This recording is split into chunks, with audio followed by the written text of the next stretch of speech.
So what is up guys, Kenya Snowden is back here in Snowden Gaming. So this is the part 2 of the patch notes update na nirelease ni Project Sino recently lang, no? So if hindi niya pa alam yung mga update, so I am here, si Kuya niya Snowden, para i-update kayo and para malaman nyo rin kung ano ba yung mga changes na nangyari sa ating mga Sinos. So this is the part 2 guys. So hindi nyo pa napapanood yung part 1 ng ating patch notes update.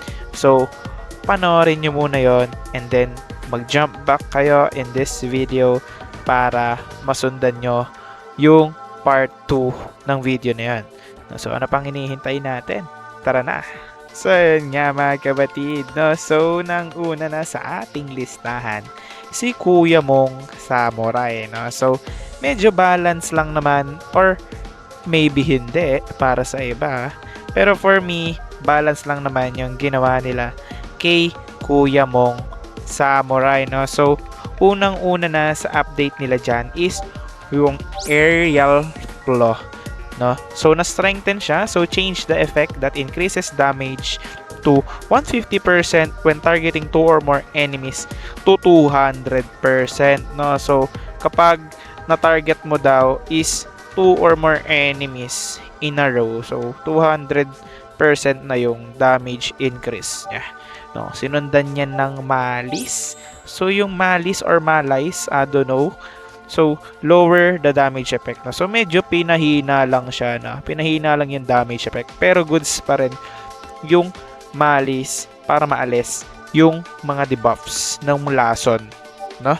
So, next with that is yung cruciform. No? So, sabi dito sa update, pinahina siya. No? Remove the critical effect against breaker.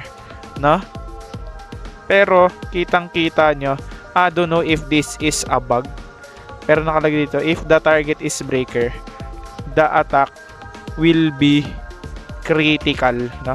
So I think that's a bug that they need to fix, pero based dun sa update nila, inalis na daw yung critical effect ng cruciform against breaker, no? So next with that is yung craving, no? So inflicts all enemies. Sabi dito, nagkakaroon siya ng add effect that reduces speed, no? So, maganda to if yung kalaban mo is mas mabilis sa'yo dahil dinagdagan na siya ng effect na mababawasan yung speed niya. So, may chance na ikaw na yung mauna next turn. Okay? So, next one with that is tong Kamay Tachi. So, sabi dito sa update, strengthen add a critical effect against breaker and enhance the counter effect, no? So nilagyan to ng against breaker, no? So kung may summoning technique kayo, no, siguro maganda na meron kayong samurai para talaga namang mapunit natin si Kuya mo breaker, no? Para hindi niya maubos yung summoning technique natin, no? Next with that is yung Ronin. Ito yung summon niya, no? So sabi dito, increase HP of the summon unit, no? So pinalaki yung HP pare, naging 209 na yung HP. Ang laki niyan pare, tapos ang sakit pa ng damage niyan, no? So na-buff rin yung tatlo niyang ultimate, which is yung Iron Slay, na-increase siya ng damage effect, no? So yung Fantasy Slash medyo pinahina, lower HP of summoned units, no? Pinahina lang siya, binawasan ng konti. Evil Vigor, lower the HP heal amount, no? So yung meron sa atin is yung Iron Slay, which is kagandahan is na-buff siya, no? So na-increase yung damage effect. Okay? So yun nga mga patid, sunod na sa ating listahan ang nakakalungkot na nangyari sa ating grappler, no? So as you all know, no, so favorite Sino ko si grappler, one of my favorite, pero with the recent update medyo tumagilid ng konting-konti lang naman si grappler. Hindi na sobrang sakit, pero masasabi natin na na-nerf siya.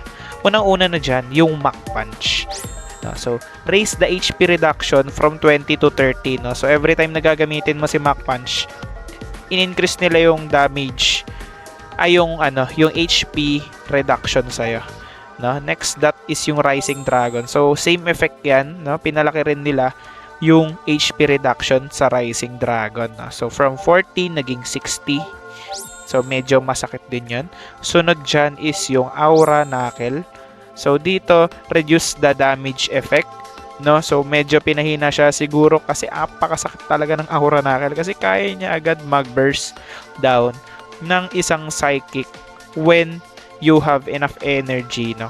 So basta you have enough energy and you have the perfect combo, one turn, one combo lang si psychic kay grappler. Kaya siguro pinahina rin nila yung damage. And sunod dyan, yung Little Fighter na nerf din, na reduce attack for the summon unit. Medyo pinahina. Before 170 yan, ginawa na lang nilang 150 damage. Next one with the update is yung Spiral Blow. Ito, in-increase nila yung damage effect ng Spiral Blow. Yung Megalodon, which is yung ultimate, pinalakas nila, increase the damage effect. And yung Galaxy, pinahina nila yung ultimate ni Grappler na reduce damage effect na. So bakit ko nasabi nakakalungkot? Dahil yung 4 na main cards na ginagamit natin dito kay Grappler is na nerf, and also yung Galaxy natin na ultimate. Pero all goods lang.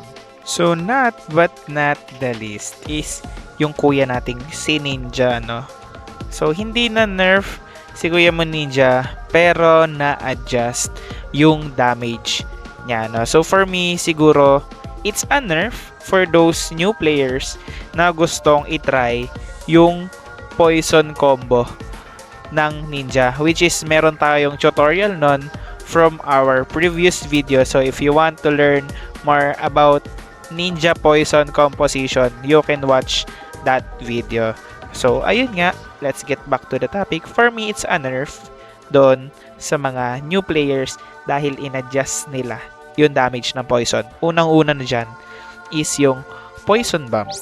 Sabi dito, change the poison damage from 10 to level 1. So, level times 1. So yung level, ito times mo na lang siya sa 1, and then ayun na lang yung magiging damage niya. So, makikita mo doon na sobrang hirap nun sa mga new players, lalo kung low level lang yung cards nila.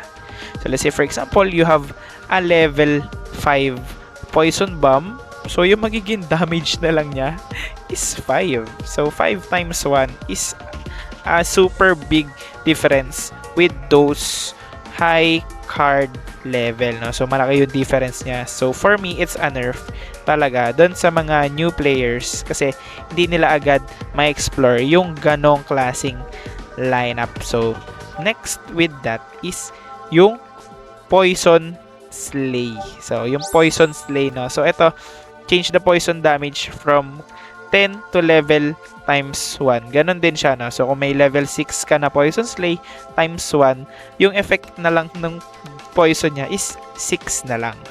Okay? Next with that is yung Ninja Stars. Ito medyo in-up nila yung damage dahil siguro napansin nila na hindi masyadong nagagamit in-game. That's why binoff nila. No? So increased damage effect per hit. Naging 45 na yung damage niya. And lastly, yung Underworld na alam naman natin na lason din. No? So in-adjust din nila yan. Reduce poison damage for levels 1 to 4. Poison damage for level 5 remains unchanged, no? So kung may level 1 to 4 ka na card, talagang mahina yung damage. Hindi naman sobrang hina, pero na less lang talaga. Pero kung level 5 na yung Underworld ultimate mo, is magstay siya kung ano yung damage niya before, no? So for me, hindi siya nerf. They just adjust the damage na pwedeng mabigay ng Lason composition dahil sobra siyang nagagamit even with lower ranks. No? So gusto siguro nila na ma-explore din ng ibang players and ng mga new players yung ibang composition.